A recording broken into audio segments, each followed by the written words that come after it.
Agora, e também uma outra coisa, o dinheiro que está sendo pego aí é emprestado, é por empréstimo. Não é fundo perdido, não.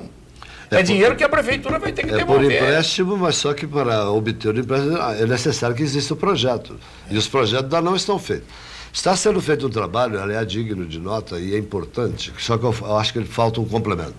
Está sendo realizado pela prefeitura um estudo de macrodrenagem que nunca foi feito na cidade. Isso é muito importante, porque é a informação necessária para a propositura de projetos. Para verificar os vales, as zonas de vales existentes. Onde a água deve ser reservada, onde a água deve ser infiltrada, por exemplo, né? Mas é necessário um projeto de microdrenagem, porque milhares e centenas de milhares de ações pontuais podem ajudar a minimizar o problema. Porque, mas, na verdade, existe um vício, acho que técnico, né, de pensar em gigantescas obras quando o assunto se refere a enchentes. Existem outras medidas muito mais baratas, talvez por isso não são tomadas, que poderiam ajudar a resolver o problema. Aliás, solução não tem, o problema é geográfico e ambiental. Como você bem disse, Ribeirão Preto fica numa cratera, em fundo de vale. Como a cidade foi impermeabilizada e ocupou todas as vertentes... Enche de água. Enche de água, isso é uma coisa natural. Física. E seria até uma contradição, seria contradizer a lei da gravidade se isso não acontecesse. Então, o problema das enchentes não tem solução.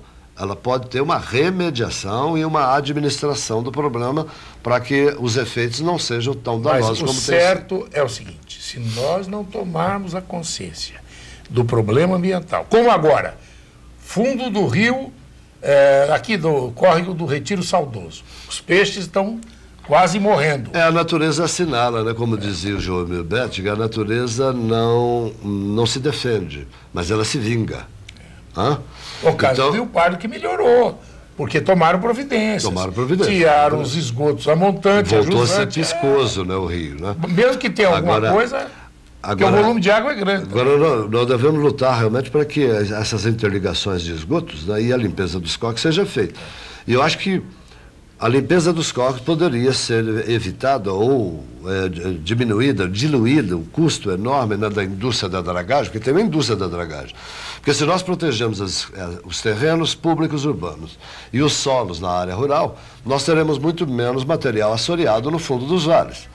Então, não se pode fazer uma política ambiental pontual pensando num aspecto. Nós temos que pensar a globalidade. E se nós tivermos uma coleta eficaz de materiais recicláveis, não teríamos garrafas PET nos fundos dos rios. Que, aliás, é um dos maiores problemas do mundo.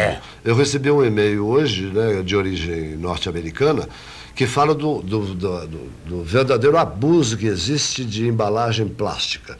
Segundo levantamentos feitos pelo consumo dos norte-americanos, só o que se gasta de embalagem plástica para armazenar água daria para resolver o problema da água e da fome no mundo. Imagina que coisa maluca. Porque é um consumo totalmente, né, voltado para um capitalismo voraz e é um consumismo gerador, né, de necessidades que poderiam ser atendidas de outra maneira.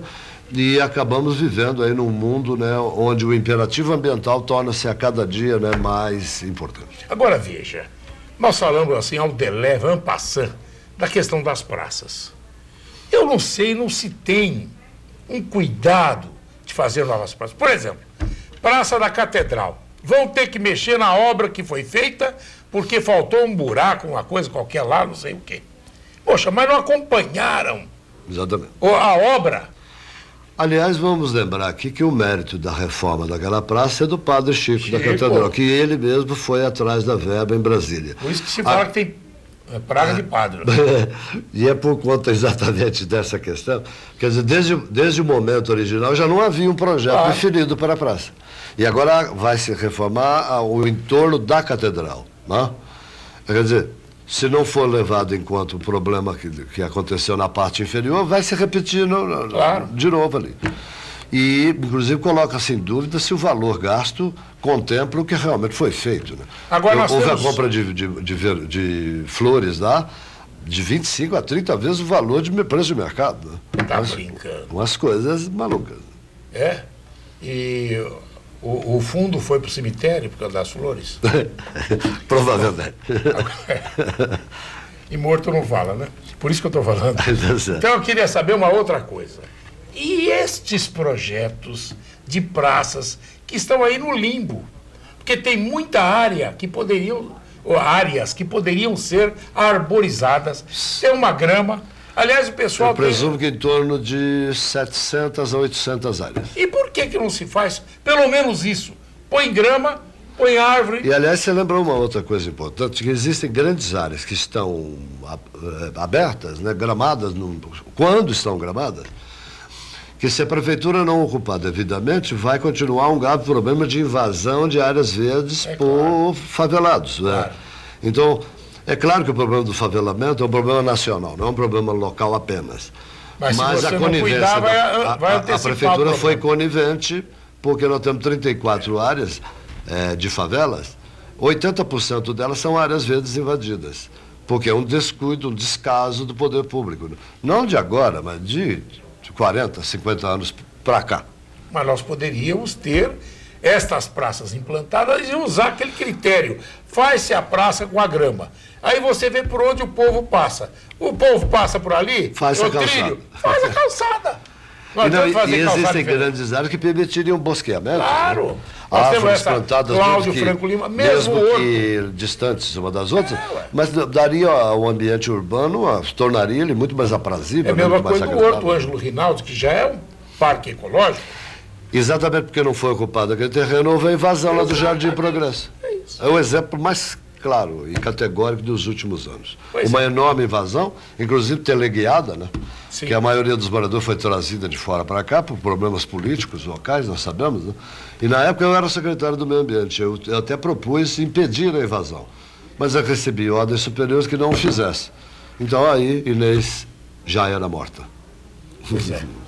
Bom, e mais, professor, o que o senhor está cuidando? Agora parece que, inclusive, seu partido está aí com uma pré-candidata à presidência da República, Marina Silva, que cuidou muito desta questão do verde, da Amazônia, do país todo, né? Sem dúvida, ela com o Chico Mendes, né, se tornaram figuras iconográficas, né, de símbolos, né, mundiais até. Né? E ela tem um prestígio pessoal, né, internacional. Eu estive na filiação dela em São Paulo no domingo e havia representantes, inclusive, de vários países europeus, dado o nome, o prestígio da Marina. Eu acho que a candidatura dela, pelo menos, muda a pauta da eleição. É o novo. É o novo porque a questão ambiental deixa de ser periférica, deixa de ser subordinada e vai ser praticamente o eixo da campanha eleitoral, querendo os outros candidatos ou não. O senhor, inclusive, está sendo cogitado para sair para deputado federal, né? A questão, o argumento do partido é que, como eu teria sido, quer dizer, eu fui, né, o primeiro do PV a ser eleito e reeleito, né, na cidade e até na região, até pela minha reeleição, né, existe a cogitação do meu nome, mas não tem nada oficial ainda. Vamos esperar as coisas amadurecerem, apesar que a candidatura da Marina nos move em termos de um programa para o país, né, um programa ambiental sustentável para o país, realmente é uma motivação muito grande para cada um de nós. Professor Gilberto Abreu, vereador, professor e mais, cogitado até para ir para altas esferas. Eu gostaria que o senhor cobrasse essa questão do rio, para limpar o leito do rio, porque a Secretaria da Infraestrutura falou, daqui uma semana eu vou limpar. Os peixes estão morrendo agora. Tá? E também o da ERP, a questão do esgoto que está sendo jogado, né? Sem dúvida. Nós vamos tomar providências ainda hoje, eu me comprometo a lhe dar uma resposta satisfatória. Muito obrigado, professor Gilberto Abreu. Obrigado a você, telespectador.